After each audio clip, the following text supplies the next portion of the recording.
Cleopatra seventh ने लगभग 3 दशकों तक प्राचीन मिस्र पर सहशासक के रूप में शासन किया। पहले अपने पिता के साथ, फिर अपने 2 छोटे भाइयों और अंततः अपने पुत्र के साथ।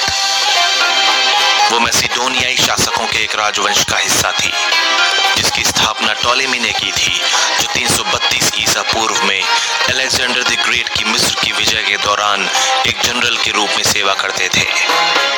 क्लियोपेट्रा न केवल शिक्षित और बुद्धिमान थी, बल्कि वो कई भाषाएं बोलने में भी निपुण थी और अपने सभी सहशासक कालों में प्रमुख शासक रही। उसके प्रेम संबंध और सैन्य गठबंधन रोम के नेताओं जूलियस सीजर और मार्क एंटनी के साथ थे, जिनकी प्रेम कहानियां और राजनीतिक चालें इतिहास में अमिट छाप छोड़ गईं। उसकी कथित सुंदरता और आकर्षण की शक्तियों ने उसे इतिहास के मिथकों और कहानियों में एक खूबसूरत रहस्यमयी रानी के तौर पर स्थापित कर दिया। प्रारंभिक जीवन और सिंहासन तक का सफर। क्लियोपेट्रा के जीवन के बारे में कोई समकालीन विवरण नहीं होने के कारण उसकी जीवनी को सटीकता के साथ समझना मुश्किल है। जो कुछ भी उसके जीवन के बारे में जाना जाता है, वो मुख्य रूप से ग्रीको रोमन विद्वानों, विशेष रूप से प्लूटार्क के लेखन से आता है। 70 या 69 ईसा पूर्व में जन्मी क्लियोपेट्रा टॉलेमी 12th की पुत्री थी, जिसे ऑलेट्स भी कहा जाता था। Ptolemy 12th Ptolemy first sorter के वंशज थे। Ptolemy first sorter Alexander the great के जनरलों में से एक थे और मिस्र में टॉलेमिक वंश के संस्थापक माने जाते हैं। क्लियोपेट्रा की मां क्लियोपेट्रा 5th ट्राइफेना थी, जो राजा टॉलेमी 12th की पत्नी और संभवतः उसकी सौतेली बहन भी थी।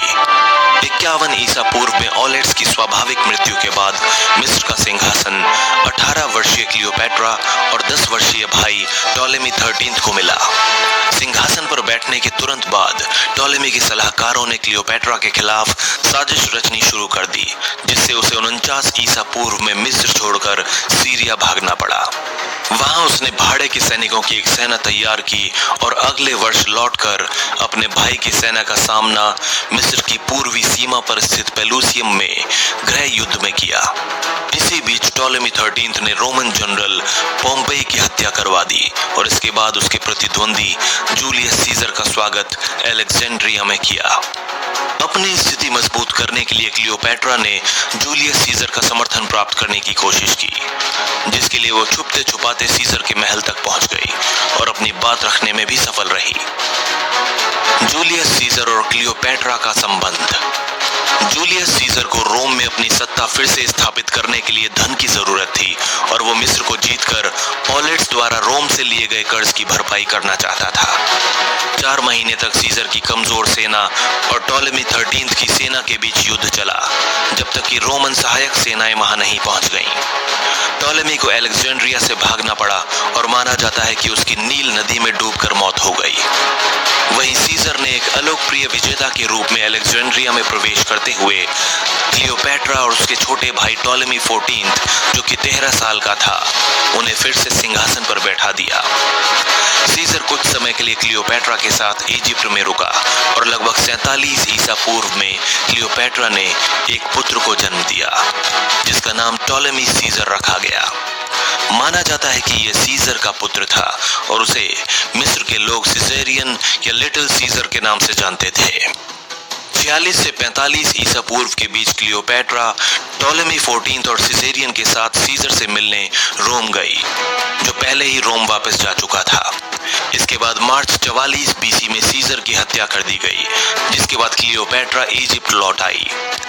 जूलियस सीजर की हत्या 44 ईसा पूर्व के आइड्स ऑफ मार्च यानी कि 15 मार्च के दिन रोम में पोम्पेई के थिएटर में क्यूरिया पोम्पेई के एक सीनेट बैठक के दौरान कुछ सीनेटरों द्वारा कर दी गई थी, जहां सीनेटरों ने सीजर पर 23 बार चाकू से हमला किया था, जिसके कारण उसकी मृत्यु हो गई थी। जल्द ही टॉलेमी 14th की भी मृत्यु हो गई। माना जाता है कि ये काम क्लियोपैट्रा के एजेंट्स ने किया था और इसके बाद 3 वर्षीय सिजेरियन को उसकी मां के साथ सहशासक टॉलेमी 15 के रूप में नामित किया गया। इस समय तक क्लियोपैट्रा ने खुद को देवी आइसिस से जोड़ा, जो ओसिरिस की बहन व पत्नी और होरस की मां थी। ये प्राचीन मिस्र की परंपरा के अनुरूप था, जहां शाही परिवारों को देवताओं से जोड़ा जाता था ताकि राजाओं और रानियों की स्थिति को सुदृढ़ किया जा सके। क्लियोपैट्रा और मार्क एंटनी के संबंध। अपने नवजात पुत्र के सह शासक के रूप में क्लियोपैट्रा की मिस्र पर पकड़ पहले से कहीं अधिक मजबूत थी। फिर भी नील नदी में आने वाली बाढ़ के कारण फसलें बर्बाद हो रही थीं, जिससे महंगाई और भूखमरी बढ़ रही थी। इसी बीच रोम में सीजर के सहयोगियों मार्क एंटनी, ऑक्टेवियन और लेपिडस की दूसरी त्रिमूर्ति और उसके हत्यारों ब्रूटस और कैसियस के बीच एक भीषण संघर्ष चल रहा था।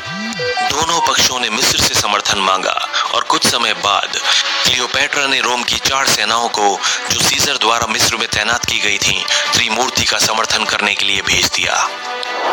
42 ईसा पूर्व में फिलिपी के युद्धों में ब्रूटस और कैसियस की सेनाओं को हराने के बाद मार्क एंटनी और ऑक्टेवियन ने रोम में सत्ता बांट ली। इसके बाद मार्क एंटनी ने क्लियोपैट्रा को तरसस बुलाया, जो कि आज के तुर्की के दक्षिण में स्थित है, ताकि वो सीजर की हत्या के बाद की जटिल परिस्थितियों में उसकी भूमिका की व्याख्या कर सके। क्लियोपैट्रा एक भव्य जहाज पर तरसस पहुंची। उसने आइसिस की पोशाक पहनी हुई थी। एंटनी, जो खुद को ग्रीक देवता डायोनिसस से जोड़ता था, क्लियोपैट्रा के आकर्षण से मोहित हो गया। एंटनी ने मिस्र और क्लियोपैट्रा के ताज की सुरक्षा का वादा किया और उसकी छोटी बहन और प्रतिद्वंदी आर्सिनो की हत्या का समर्थन किया, जो उस समय निर्वासन में थी।